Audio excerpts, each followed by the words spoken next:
Good morning, everybody, and welcome to this exciting program of the Good Governance Hour. I hope you had a nice time during the past week, especially celebrating the eve of the Easter. Welcome again to this program. Today, we have an exciting guest who will be trading tackles on the issue of the politics and the states of the nation today, right here with us. We have a special, very formidable guest. I call him the man of the people. And I call him also the grassroots performer. He's not a person. Dan, the distinguished Right Honorable Uzo Azubike. Welcome to the show, bro. Thank you. Good morning, listener. Thank you so much, sir. He was the former member of the House of Reps, North and South constituency, former deputy speaker, and also a former commissioner for agriculture, the Southeast coordinator, National Forum of Former Legislators, chairman of the Sulu Airport Landowners Forum, and an APC chieftain. He is also a chairman, House of Reps Committee on Petition. What a very solid portfolio, sir. With all this, I think I should doff my cap for you, sir. Well, all to the glory of God. It shows that you're a man of resilience. All to the glory of God. Yes, you are such a man of resilience. You don't, you are, I mean, a man who has this flaccid attitude to deliver services to the people. Well, we live and operate by grace. Oh, thank you so much, sir. Yeah, thank you. Welcome to the program. So, sir, now you are an APC chieftain, and you have been in the system for so long. Now, how would you want to, firstly, how do you want to see you want to score the works of the party, especially starting from the federal to the state, in the course of the works and services they've been giving to the people? And how do you think the impactation of the services has really impacted the life of the people? In law, we say res ipsa loquitur. A fact speaks for itself. And traditionally, we say the taste of the pudding is in the eating. When somebody licks odara, another person eats what do you call it? Bitter cola. Yes. The expressions on the face shows how it tastes. Assessing the parties, I can only fall back on the reaction of Nigerians, not necessarily the man on the street. If you look at the traffic into APC, you know that it's a validation of the performance of APC. Okay. Everybody knows where we came from. Placing particular emphasis on the government of Tinubu. Before he came in May 2023, Nigeria was economically pariah. We got so low that nations were refusing to lend us money. Refusing to lend. We became impecunious as a nation. We could not even trade. That our central bank resorted to minting, arbitrary and random minting of money if they needed to pay salary, because they cannot get from where they cannot borrow, they don't sell to get. Emefiele will go and mint, which devalued our naira to zero. Of course, that is why the man is in prison today. They will mint naira and use it to go and buy dollar. And thanks. Before May 29th, 2023, 90% of the states in Nigeria, state governments, could not pay salaries. They were in arrears. People were complaining about Abia. Maybe because they didn't follow up, that it was not peculiar with Abia. No state in Nigeria could confidently pay salaries. except maybe a state like Rivers, maybe a state like Delta, a state like Lagos, that had surplus internal generation of revenues. 90%, if not 95% of the states, where ONI could not pay salaries. So why are you saying, sir? So, yes, sir. As it is today, yes, sir, there is no state in Nigeria. Okay, sir. That's also what people mistake about what is happening in Abia. Okay. There is no state in Nigeria today that is not able, and in fact that is not paying salaries. Payment of salary is no longer by struggle. Every state gets enough. Okay. Because of the hard work, the industry of the APC government at the center, and their fairness in distribution of those revenues to the states indiscriminately. Today, Nigeria is no longer looking for who to borrow money from. If Nigeria needs money, they readily get, because it has become a productive nation. Our external reserves have risen so high that today Nigeria has international collaterals. There is no nation in the world that is not owing, even America. America is the worst debtor nation in the world. America that is dashing money to people. Because there are so many reasons why you may not need to pay cash. But you should have a collateral which lies in your foreign reserve. Your foreign reserve comes as a result of international trade and foreign exchange. Okay. Our naira went down to zero, that nobody could project again. You could no longer budget. In fact, one white man that once came to my face when I was a commissioner of Africa said Nigeria became ungoverned. He said ungoverned, free for all. But today, businesses are beginning to thrive because there is stability in the exchange rate as a result of consistent economic activities and policies of the government of the day, the APC government. That today, the dollar, for instance, is pinned around 1314. Yeah. You can now make projections. An economic situation where you cannot make projections cannot allow for production. You cannot plan. Okay. So, to that extent, I would say that the APC government at the center has done so well, and to the glory of God, it has affected all other tiers of government. Okay. Now, apart from that, I say when you lick Kodara and when you lick, when you eat bitter cola or you eat Osonji, Yes, sir. the expression on your face will tell people that this thing is sweet or it is not sweet. Okay. Now, at the commencement of this government in 2023, APC was almost running neck to neck with PDP, for instance. That was then the major opposition. Yeah. On number of states it controlled. But today, APC has a landslide control of 34 states out of 36. 32 governors. 2 states that are 99.9% APC. Anambra, Osun states. The governor of Anambra is Abga. But openly and publicly, and you know, is a renowned financial expert, yes, former central bank governor. Exactly. Openly endorsing Tinubu and his policies and supporting him. The governor of Osun, who left from PDP, yes, went to a court and has said, my support for Tinubu is 100%. And the truth is that there is no governor in Nigeria today, no governor, that is not supporting Tinubu.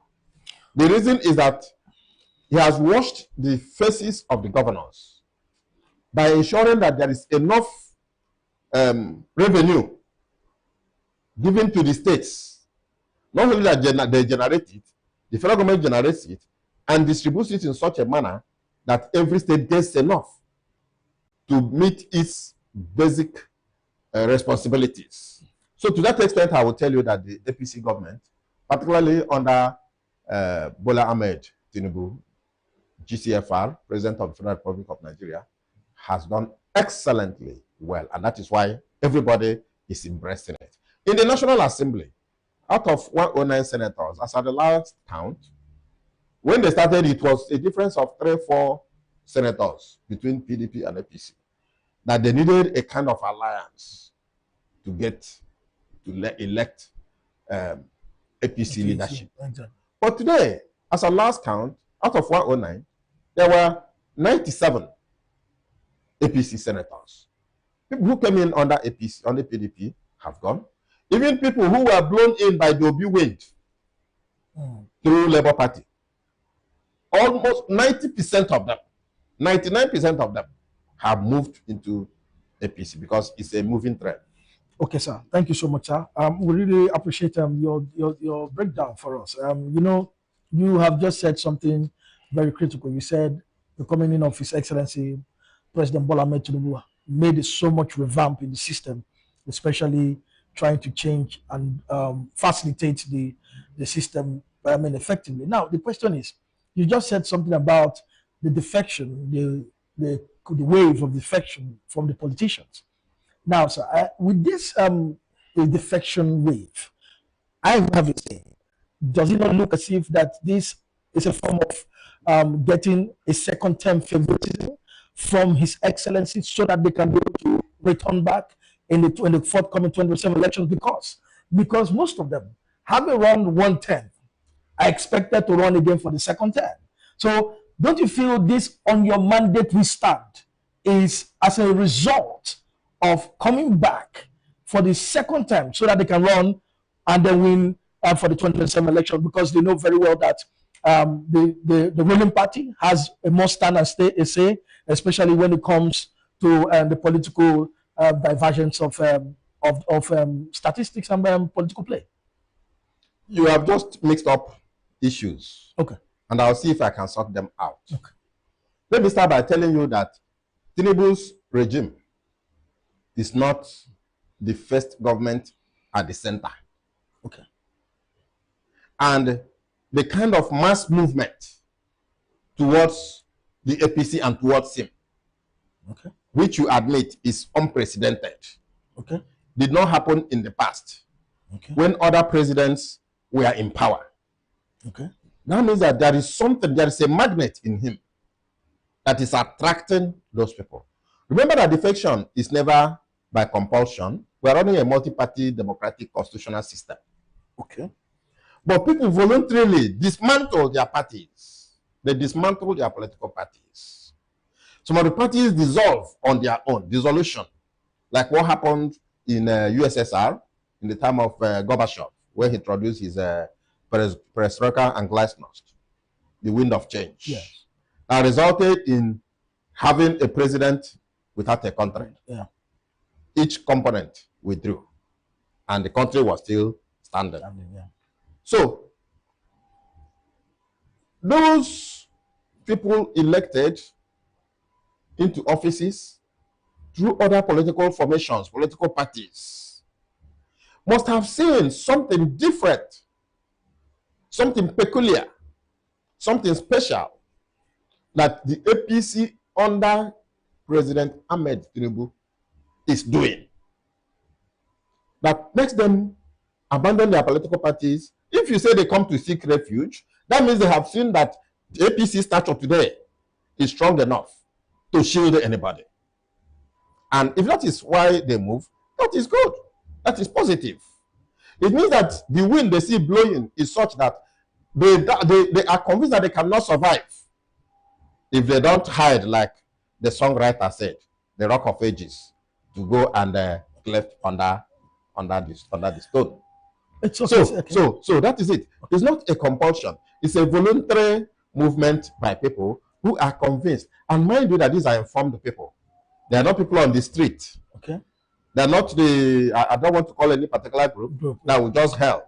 They are people who are exposed to government, the workings of government, and in their own analysis, they are convinced that this APC government has done so well, and that they are doing it strategically. They have put up a sustainability plan that will make it difficult for anybody to dismantle them. And so on their own, they say instead of hiding under this, what will you call, shelter, instead of hiding under a makeshift political party, so to say, let us go and hide under the APC. If that is their reason, that is good. But I also want you to know that many governors who are already enjoying their second term, that have no fear, many senators who have gone so many times that should have no fear, even if they don't go again, voluntarily go to join APC. So that will tell you that the issue of the movement, gravitation towards the APC is not momentary. Okay. It is fundamental. Okay. And it is founded on people's conviction. Our people say, if you are going to the toilet to urinate in the night, and you come out in the parlor, and the urine comes out, you still need to go to the toilet? No, you turn and go back to your bed and lie down. Okay, sir. Now I want to ask these questions before we go on the break, sir. Now, the fact is, every party has a common interest of what they want to achieve as a party. Now, apart from the party's interest, now you also have the politicians also have their own self-interest of why they have joined the party. Now, with this electoral policy that has been made by INEC, that you cannot be able to defect a party after you have become a member of the party. Now, if after joining the party, like for most of them who have defected to the All Progressive Congress, after joining this party, and their thoughts or aspirations were not being met in the course of the goal and of joining the party, don't you see don't you feel that there's going to be a problem because of how do you think such people can be settled? And don't you also see that there's going to be a problem within the party system because when their self-interests are not met joining these parties, and at the end they were not at the forefront of the political alignment or movement that is being done, don't you think there's going to be a fallout in the party? There's going to be a factional, disputes in the party system, sir? So many issues again you have raised. I'll also try to sift them. Taking the issue of people's individual ambition or expectation in joining a party. I believe that anybody who is joining a party would know that that party was existing before he came. He would know that people were in that party. He will also know that those people in that party had their ambition and they maintained their party to such a standard that it was appealing to him to, even though he was in a good position already, to leave it and say, let me go here and join. Of course, when you join the line. You look at the rules governing that line and you join where you fall. You know, in politics, there's what we call seniority. Exactly. There is seniority in politics. Exactly. Now, for instance, under both APC, PDP constitution, I don't know about much of the other party because I don't think a party like Labour has constitution. I don't think. So, under the constitution of these constituted and consolidated parties, we know. Okay. For instance, I am a former member of the National Assembly and a former deputy speaker. That's a former principal officer. Both under PDP, under APC, I am a member of the state caucus. I'm a member of the zonal caucus. I am automatically a member of the convention of the party, automatically. So even if you are the one that registered the party and you didn't have this privilege of getting to this level, if I come in, I will follow where the constitution has placed me and I will mix up immediately. There will be an alignment. Exactly. Okay. But when it comes to ambition, getting ticket, you look at the constitutional requirement. What does a person need to have to qualify for this office he is looking for? And you know that you are not the only one that has qualified. There have been this, I have been that. But when it comes to, for instance, you want to go to the House of Reps, there are other people who are also qualified to go to the House of Reps. And if I'm leaving my party and joining this other party, where those people have patiently waited and expecting that they will run on the ticket of that party, I should be ready to expect a competition. It's natural. Okay. I should expect that in a democratic process, so anybody can emerge. Okay. Or somebody else can emerge. If you're a sitting member, for instance, a non-performing sitting member, in a political party. Yes. And because you see that APC is everywhere, and everybody is going to APC, and Tinubu has done so well that people are going to vote APC. You now say, ah, no, let me go and join them. When you come into APC, APC has a process of choosing their candidates. You submit yourself to those processes of selection of candidates. Okay. The screening, if it is a consensus, yeah. The stakeholders, if all the stakeholders agree and say, look, it should be you, no, you just came, definitely it will be you.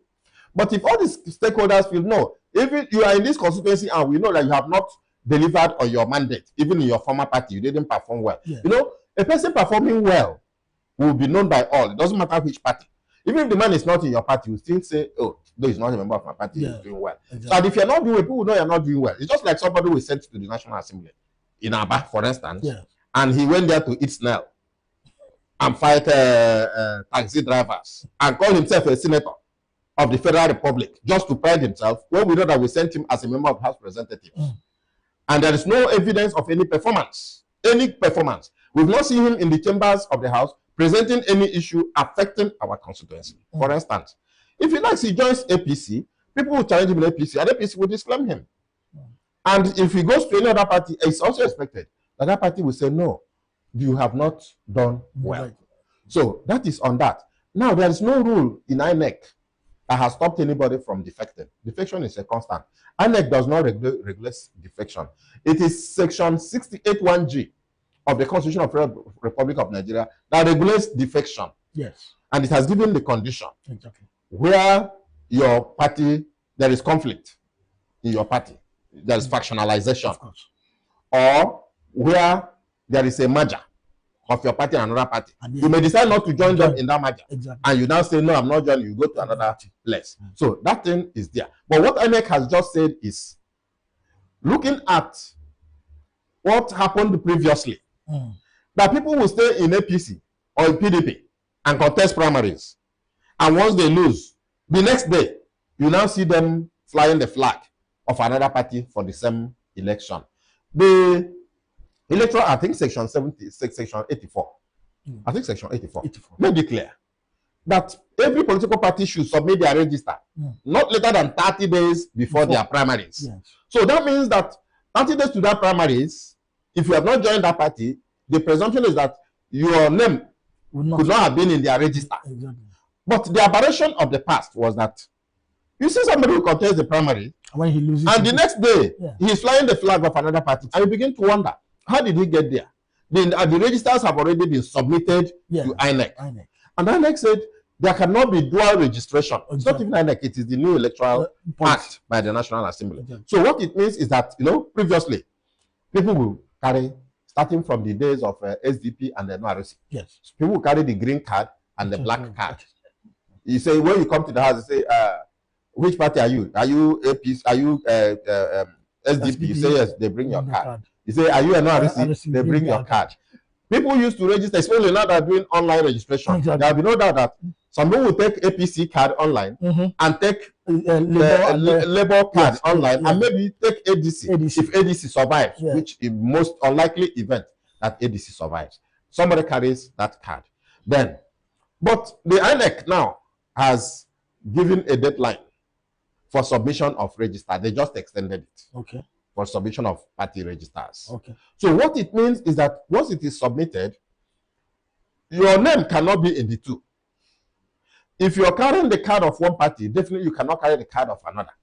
But if you did this dual registration, once you present it here, you are stuck. You can no longer bring the other one.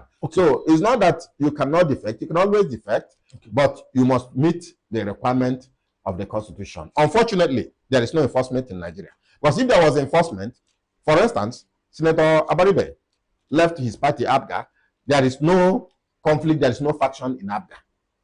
It does not meet the standard of section 68(1)(g), though he said his party expelled him.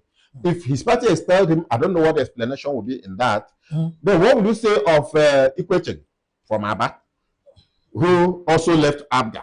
Did ABGA also expel him? Then, if your party expelled you, that means your party is saying you did not perform well, you're not performing well. Do you understand? Yes. That is the marketing. So should any other party receive you for that purpose? So that is the thing. If there was enforcement, proper enforcement of our laws, the proper thing was to do was to declare the seats vacant. Of these defecting people vacant, except they can give a satisfactory and satisfying explanation why they cannot, yes, be cannot be declared vacant, because the records we have show that those parties they are moving from do not have factions and they have no crisis. Okay, sir. And they are not involved in any matter. Okay. So, sir, I want to ask now, let's come back to the state of Abia.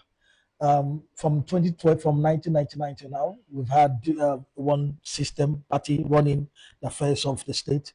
Until recently, in 2023, we had the turnaround, the change, and the Labour Party came into power. And how do you see from 1999 till now the course of the leadership from that time till now and the present leadership?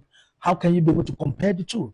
And what do you see the state of the politics of today in the nearest future come 2027?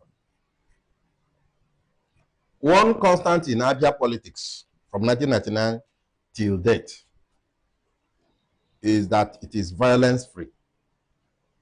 Okay. We don't do political violence in Abia. Okay. We can talk. All sides can talk. But recently, we are beginning to hear people issue threats. Okay. That is not like us, and there is nothing warranting it. And I will call on all parties, all sides, to desist from issuing such threats. We don't need to hit up the system. After all, the essence of government is to provide good life for the people. Exactly. The people party A wants to lead, and the people party B also wants to lead. So we cannot move in a manner that will endanger their lives. Security of life and property welfare, they are the cardinal objectives of government under the Constitution. So having said that, you cannot compare orange with mango. Okay. When somebody goes to the market and you want to assess him, the first thing you ask is not how many things did you bring back. The first question you ask is how much did he go with? Okay. It is what you went to market with that will determine what you expected to come back with. If you go to market without money and you come, your baskets are full, you must have stolen somebody's goods. You're a thief. You should not be celebrated. But if you go to the market and you're giving all the money, and are supposed to buy a bag of rice and you buy 50 cups and come back, you cannot say because the man that the woman that went to buy market before me bought 5 cups, you should celebrate that I have 50 cups. If the man that went before you had money for 5 cups and bought 5 cups, then that person has scored 100. Okay. And you now go to market, you have money for 1 bag, and you come back with 50 cups, then you have scored less than 25%. So you can't compare it. There are things that are confusing people in Abia in particular. Okay. Before now, yes, there are things government has done. I will come to that. Before now, 90% of states, for instance, in Nigeria, were not able to meet up with their financial responsibilities, resulting in arrears of salaries and all kinds of things. Yes. But now, no state is owing. So if Abia is paying, the credit does not go to Abia. Do you understand? Okay. Because payment of salary has become a standard because the resources are available to all. So you isolate that one. Okay. You now look at infrastructure. And you ask yourself, how much did the previous people get? A government that had no money to as much as pay salaries, okay, wouldn't have money to build infrastructure. Okay. So if they managed and they built anything as they really did, definitely they are commendable. So the only way you can assess all the governments is to have the statistics, the data of what resources are available to all those regimes. But these same states also built, they also generated internal generated revenues in their states. So what did they use these revenues to do? No. You cannot say that. No. That will tell you that those previous regimes actually did well. Okay. Because if they did not as much as have money to pay salaries, and they were able to build infrastructure, Okay. That will tell you that they were leveraging on some other sources of revenue. And that must have been the IGR. And today, everything has grown. The IGR has grown. The level of tax we pay has grown. The sources of the IGR have increased. And the money coming from the center, which most states are waiting for, most states depend on that. And that's not what it's supposed to be. The money is such that after each state has paid salary, there is no state today that is not adding to their infrastructure. There is no state. Okay. So the only way you can do is isolate each of the states. Isolate Abia and say, okay, in the first 3 years of Ojo's Okalo, how much did he get? Of His Excellency Dr. Les Chamoti, we have been able to see a wide span of jobs and works he has done, commissioning of roads. Can you just be specific? Yes, commission of roads. Be specific. The roads he has been commissioned. Yes, be specific. Yes, and also trying to bring in for the people the Abia shuttle and every other thing, also ensuring that are you aware that the Afan shuttle is a national program? Okay. That there is no state that does not have it. Okay. There is a government effort to bring alternative to using the fossil fuels. Yes. Are you aware of that? Of course. So you should know that many of the things we celebrate are the reason people are running to Tinubu. And that they are the reason no governor is challenging Tinubu, no governor is opposing him. Because most of those things are done directly. So are you saying, by sir, the federal government? Are you saying very much, sir? If you look at it right now, what would you now say? Are you saying that there have been no works done by the present government? Well, how would you give them? What would be your scorecard? No, for the present government? No. I'm not in a position to provide anybody's scorecard here. Okay. It is the man who owns the scorecard that should produce it. Okay. It's the man that will say, within this period, I got to this amount. Okay. And this and this and that are what I have been able to do with it. Okay. Because I do not have those information. And I cannot pick information from the social media. Okay. All I need is that on the average, every state today is able to execute their projects. Every state today is able to pay their salaries. For any particular state to get special accolades, they must show something different that they have done over and above other states. Okay. And not comparing itself backwards with your predecessors, whose circumstances are different from the circumstances of today. In the time of Buhari, I told you that Nigeria got so low that nations were refusing to lend us money. We got so low that we resorted to minting money if we wanted to pay salary. So federal government then was paying in percentage, just like state government was paying in percentage. In this month, they will pay 5%, 15%, 20%, like that. But today, it is not so generally. So we cannot be myopic and limit today. There is none. No, you say today. Because when there was arrears of salary in Azuta, there was arrears of salary in Imo. Of course. There was in Ebonyi. There was everywhere. But you say today, there's no arrear of salary in Abia. There's no arrear in Imo. There's none in Ebonyi. There is none in any state in Nigeria. So that will tell you that the solution did not come from the management of resources in the state, but that is a general thing that is coordinated by the APC government at the center. And that is why, of course, you don't need to wonder why no governor is fighting against Tinubu. Okay, sir, you talked about this, the state, because we have seen a very good coordination in recent times. I was in Abanot, when the INEC came, if you can remember, you did out and saying that they will ensure that they will take over the party. And also, Honorable Senator Ojo Okalo, also coming out also to say, now, I want to ask this question. Thank God that you said you were there in Abanot. Yes. You saw that you had 4 major promoters. Yes. My humble self, right Honorable Azubike, we had Prince Paul Ikone. Yes. Ozodike just joined our party that week. Yes. We took him in fully. And we had them blessing Waba. Yes. And we said, okay, we have 12 wards in Abanot. Blessing, coordinate 3. Prince Paul, coordinate 3. Ozodike, coordinate 3. Ozazubike, coordinate 3. Coordination, supervision, and they returned them to us. Where there was any conflict, any complaint, like any stakeholder who felt not carried along, that's the supervision we provided. We'll now come in and now ask them, go back, bring this person in. That is the secret of the harmony that we have. And of course, you know that it was escalated to the LG, from the ward to the LG, to the state. The day of the state Congress. First, Abia Central, Abia South. Then in Abia North, they know what they got. They now go home among themselves. Audius Okalo, His Excellency, had his plots, the people he will manage. Chief Ben Carlo had. Then other stakeholders, according to their local government. They have 6 local governments in that place. And they make sure that every local government got positions. We joined the state positions with the zonal positions and shared them. And each one you get, you go like in Abia North. So we got 3 slots. Yes, we came back home. We got the state woman leader. We came back home and decided who will be our state woman leader, who will be our zonal publicity secretary, who will be the special leader too, and all that. So there is that synergy in Abia State.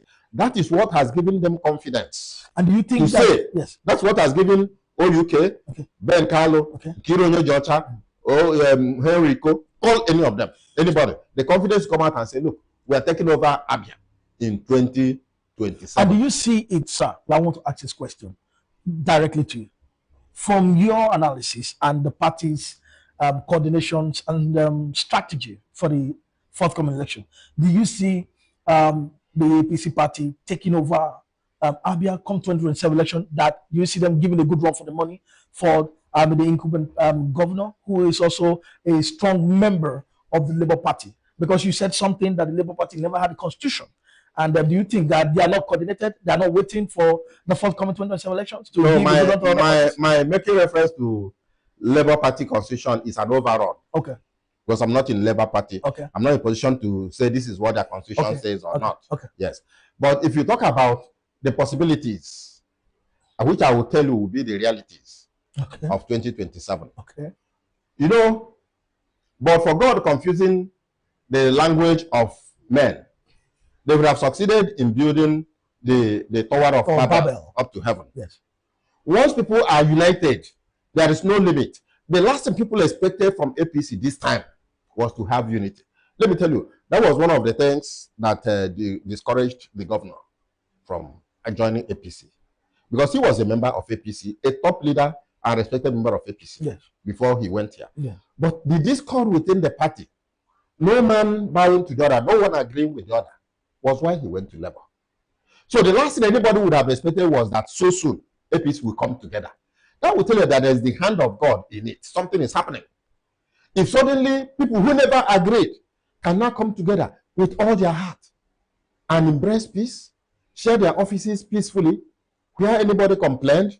For instance, when we zoned the state secretary to Umuahia, Abia Central, Umuahia got it, Ikuan got it, and His Excellency Audius Okalo said, no, it's my right to appoint the secretary. They allowed him come from Abia North and choose an Umuahia North man, an Ikuan man, as the secretary. And there was peace. And we still achieved that distribution and all that. So, with that kind of unity we have, my man, nobody needs to tell you that APC is taking over the state. Thank you so much. Because to compare this with what is happening in other parties, the smaller parties are disagreeing. Labour is still in court. Yeah. They're still in court. Okay. Whether it is Abure or the other group, they're still there. The ADC that people thought would bring some wind. Yeah. Even me, I feared that there will be some wind. It's in total disarray. The ADC today, they have no leadership with INEC. Because INEC gave order, and all of them were expunged. But we said we got information that the APC has a hand in the spoiler of the ADC party, because right now we are seeing what is happening. That is very ridiculous. That is the highest show of weakness and unseriousness by a party. Okay, you understand? A party that is gathering to fight the incumbent to take over from them. You must win 25% in at least one state. Because there are national parties in presidential election, or one member in the National Assembly. You must have 25% in at least one local government in a governorship election in one state. Okay. You must have one in one ward in a local government party, the AA, the Zenith Labour Party, the Zenith Labour Party, the APP. Never met that condition. And the Supreme Court interpreted that section and said that those provisions, provisions, yes, you must meet all of them. You cannot. Don't you think that the petition so we have gone to court. Yeah, we have gone to court to say these people must also be deregistered. All we expect them to do now is to bring the 2023 election result, bring whichever one, and show that, no, we met the standard of the constitution. That constitution was not made by Tinubu. It's the constitution of Nigeria, not electoral act. Okay. It was already there before Tinubu came in. Yeah. It was there before APC was formed. Okay. So it was not meant for anybody. Don't you think and that if there is a violation of it, yes, definitely the constitution will take its effect and the parties will be deregistered. They hired that party, remember. They didn't form it. It's a vehicle. You want to hire a vehicle, you go and hire a vehicle with a bad engine. Okay. And we have gone to tell them, senior advocates. ADC has many senior advocates. The people who feel more endangered are the Accord party people. Okay. Because Adeleke is already running for governorship in Osun. And so, and they are doing everything. In fact, their lawyer lamented in court the last time. He said they were already celebrating that we omitted them. Because they know that is the law. And they will have brought them here now. So what they are doing, they're taking steps to challenge the competence of the suit and the parties and all that, those technical areas. Okay. No, it's not the APC is scattering them. It is the duty of APC. Yes, if we have a way of making all Nigerians to be in APC, we will do that. Let all Nigerians join APC if they want, while not removing their constitutional right to belong to other political parties. So it is an individual decision. Okay. Don't you see that this electoral policy that was given by the National Assembly over the defection of members, don't you think it's going to really affect other parties who are trying to merge, who are trying to, emerge, to really give a good run for the money to the ruling party come 2027, especially now that we have only few parties, and these few parties that are on ground are having their internal crisis? Don't you see that is at the end of the day, it's just going to be few parties that will come to the polls to challenge the ruling party, the All Progressive Congress, come 2027? Which should be that there should be a multi-party system, because the system is a multi-party system. If you talk about, don't you think they're trying to bring it down to become a one-party system? No. You see, when you talk about system, is a legal issue. Okay. The Constitution has allowed people to form as many parties as possible. That's what makes it a multi-party system. There is no legal regulation limiting the number of political parties. So in this circumstance, their constitutional right is still there. But if people are not able to organize themselves, that is their own failure. You cannot blame it on any other party. What is happening in those parties is their own, I will call it suicide. They are on suicide mission. They are drinking their own poison. And you cannot blame your neighbor for not coming to rescue you when you are planning to go and kill your neighbor after drinking that you want to drink, and the thing is killing you. So that is exactly what is happening. We still have a multi-party system in Nigeria, and those parties are there. It's not another party that will come and organize them internally. But we are not seeing them being filled. It is their duty. It is their duty to organize themselves. It is APC that organizes itself. Over the years, from the inception of APC in Abia, for instance, there has been bickering and quarrel. Yeah, exactly. But within a space of 7 days, we were able to come together. People didn't come into it. We were able to come together and organize ourselves. Now, we are moving into the next stage, primaries. So many people have indicated everybody wants to run an APC. But before that, there will be no quarrel. Because we will also find a peaceful way of selecting one candidate. Ben Kalu will be running. It will not stop other candidates who want to run, other aspirants who want to run from running. For those aspirants who Mascot Carlo has informed me that he's interested. Yes. Henrico has informed me that he's interested. Yes. Even Ben has not informed me. You understand? But everybody knows that Ben is running. Because Ben is serving at the center and needed some clearance. Yes. And he just got that clearance. Please, you're free to go and run. Okay. That is not automatic ticket to Ben. So if at the end of the exercise, our party nominates another person, that person will fly the flag. But if it is Ben that emerges, definitely Ben will fly the flag of the party. If for those, and all of us, with the unity we have now, will work for him. So and we can assure you that we will deliver what the people of Babylon almost delivered, who are building Babylon. Yes. So for the last question before we go on the break, sir. Now the question I wanted to ask is, for those of them who are going to run for the primary elections, if at the end of the primaries they did not win the primaries, are there going to be compensations for these members at the end of it all, so that after the elections or before the elections, the one way or the other, they will be settled, so that at least they can, the continuity of the party will continue to thrive? Well, I will tell you that I'm not running the party. like me, I'm running by the grace of God for Aba North and Aba South Federal Constituency. Okay. And I do not expect that I will be the only aspirant. There are other aspirants, my brothers, who are also qualified. Okay. So, but one way or the other, the party has a mechanism of narrowing down to one person. Okay. And I pray that it is me. If it is not me and it's somebody else, I'm going to support that person. There's no special compensation that you will expect, because to run for primaries is to indicate that you are willing to fly the flag of the party. Yes. You'll be very foolish, you'll be very stupid to think that because you said you want to fly it, it must be you.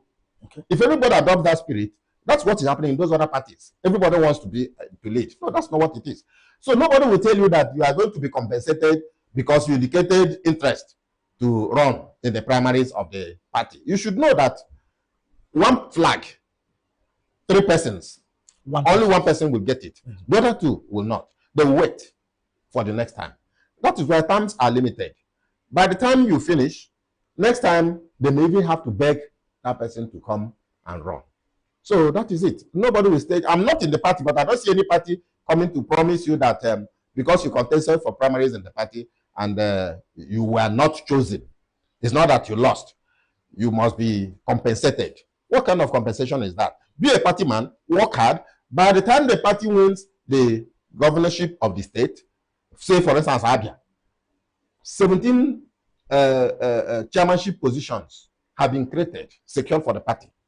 Okay. 17 deputy chairmen have been secured. Okay. 184 councillorship positions. Supervisors, 5 times 184. Commissioners, such number as the governor will want to have.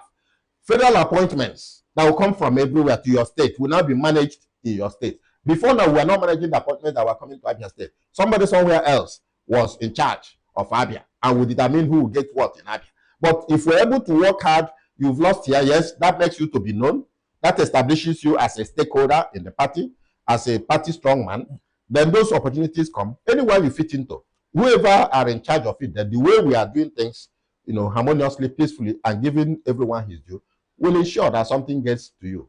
But you can't go and stay in your house and decide that because I tried to be senator and I didn't go through, I must be minister. There will be 3 senatorial zones. Yes. Even if it is one person losing in each zone in the primaries, that means 3 persons. But I assure you that, like in Abia South today, I have 5 persons that have informed me that they are running for the Senate of Abia South. So that means that if one person is nominated, the other 4 will not be nominated. And they go and work. And so those 4, assuming that there are no other zones, and there's one ministerial position for Abia, none of those 4 will go and claim or presume in his house that it's certainly coming to him. Thank you so much, sir. We will go for a short break, and when we return, we will continue with our talk. It's really exciting because Right Honorable Uzo Azubike is really giving us some really detailed information of what we need to know about the state of the politics of the nation and of our state of Abia. Thank you. When we return, we'll continue with our distinguished guest in the studio. We'll be right back.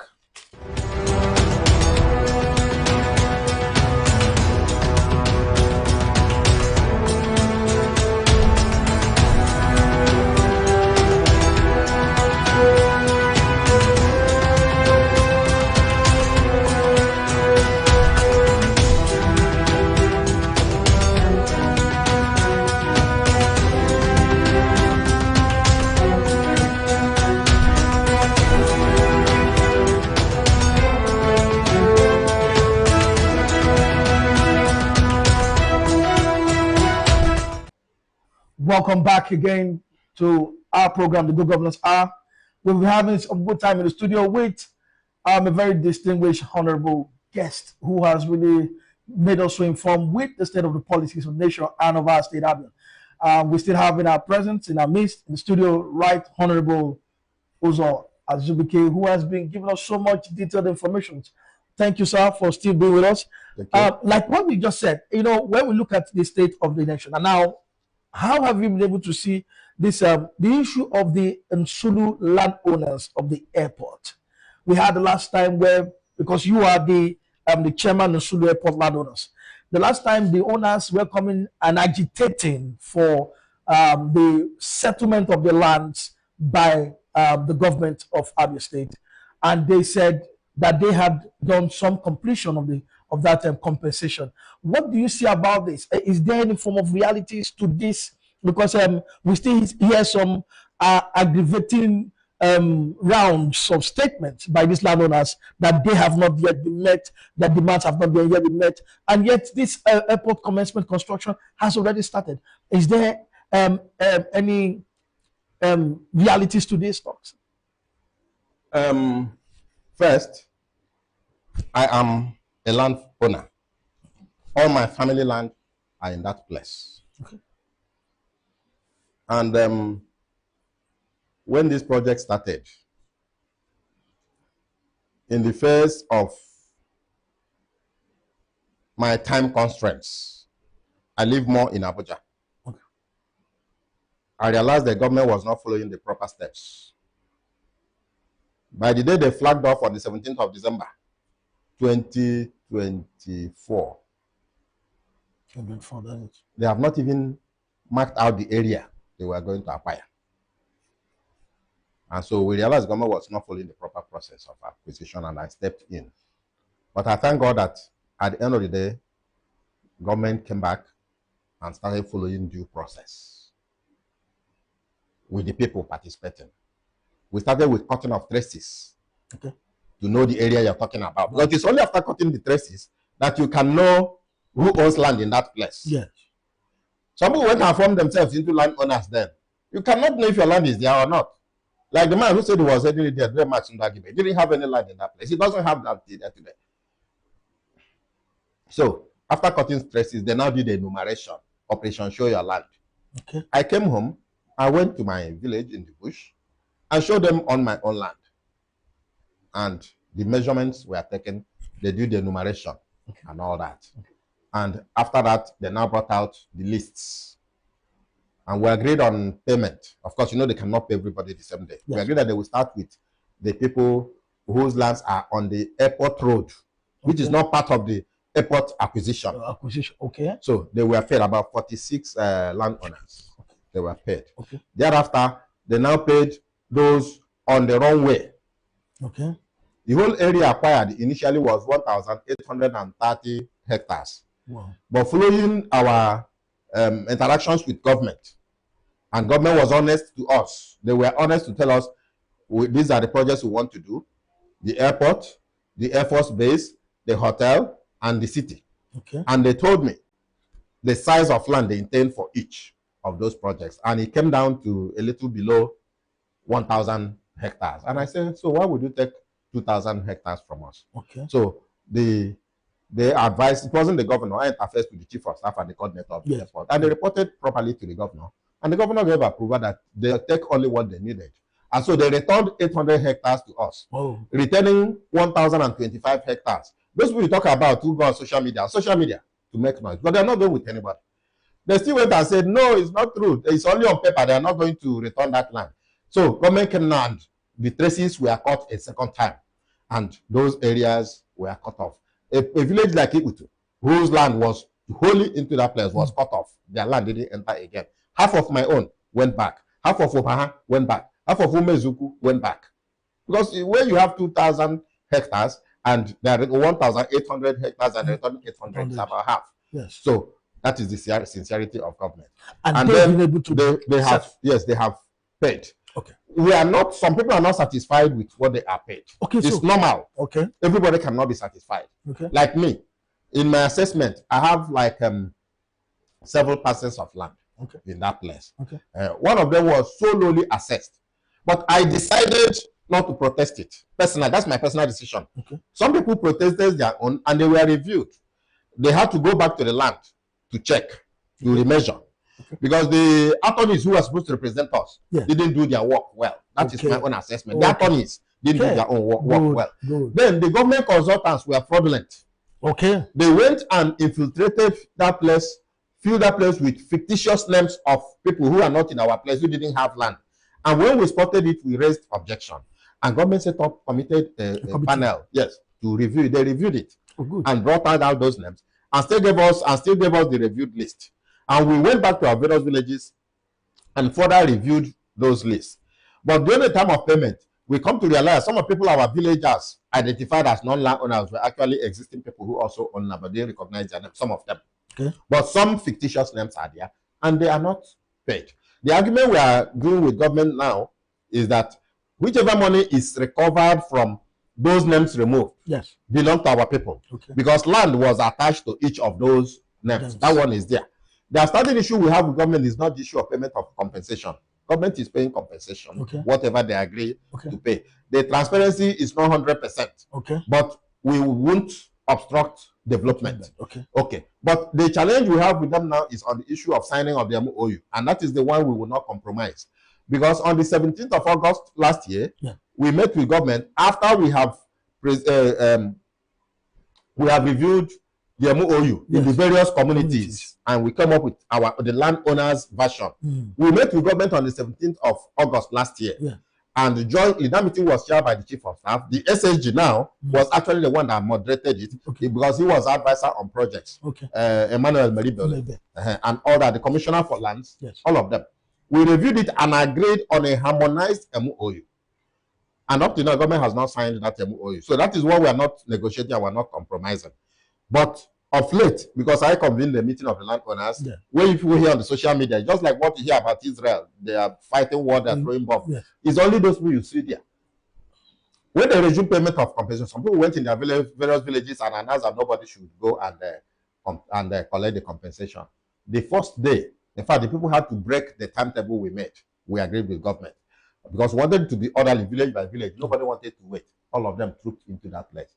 Because I called the meeting and tried to convince our people not to allow government pay compensation without first signing the MOU. People say, no, let us collect our money, okay, while we pursue the issue of the MOU. So I want to assure you that as far as that issue is concerned, to the best of my knowledge, I'm a PC man. Okay. I'm not Labour man. Okay. I'm not in the government of the state. Okay. But as far as this is concerned, I feel that government is doing its best. What is holding us and them now is the issue of the MOU, and they will sign it. Okay, sir. If they have areas, gray areas they want to raise, we are ready to discuss it with them. But as for the MOU, yes, they will sign the MOU with our people. Okay, sir.